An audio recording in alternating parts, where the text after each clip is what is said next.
ఉప ముఖ్యమంత్రి గారికి ఒక సూచన, ఇద్దరికి, శ్రీధర్ బాబు గారికి వారికి. శ్రీధర్ బాబు గారు 10 ఎకరాల భూమి సింగరేణికి అలాట్ చేయండి ఇందులో. అదే విధంగా బట్టి గారికి నా సూచన, సింగరేణి కార్పొరేట్ ఆఫీస్ ఇక్కడ మీరు నిర్మించండి. దాంతో సింగరేణి గ్లోబల్ ఆఫీస్ ని మీరు ఇక్కడ నిర్మించండి. 10 ఎకరాల స్థలం శ్రీధర్ బాబు గారు అలాట్ చేస్తారు. అధికారులకు కూడా నా సూచన, రేపు క్యాలెండర్ డేట్ తిరిగే లోపల 10 ఎకరాల భూమి సింగరేణికి అలాట్ చేయండి. సింగరేణి గొప్ప ఆఫీసు 60-70 వేల కార్మికులకు సంబంధించి ప్రపంచంలో వివిధ రాష్ట్రాలలో వ్యాపారాలు నిర్వహిస్తున్న సింగరేణి ఆఫీస్, గ్లోబల్ ఆఫీస్ ఇక్కడికి వస్తే ఇమ్మీడియట్ గా కట్టాల్సిందే. కట్టడం కోసమే ఇస్తున్నాం. కండిషన్ అదే పెట్టాలి శ్రీధర్ బాబు గారు. అలాట్మెంట్ లో సంవత్సరం తిరిగే లోపల ఆఫీస్ పూర్తి కావాలి.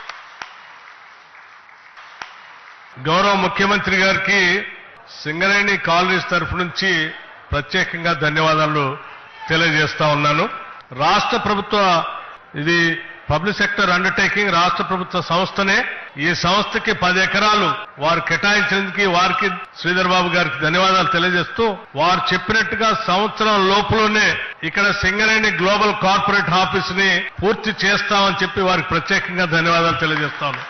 అట్లాగే వారు ఆదేశించినట్టు ఈ ఎలక్ట్రిసిటీకి సంబంధించి కూడా పైన ఆ వైర్లన్నీ ఏలాడకుండా అండర్ గ్రౌండ్ కేబుల్ కూడా వెంటనే చర్యలు తీసుకుంటామని మీ అందరికీ తెలియజేస్తూ వారికి ధన్యవాదాలు కూడా తెలియజేస్తా ఉన్నాం.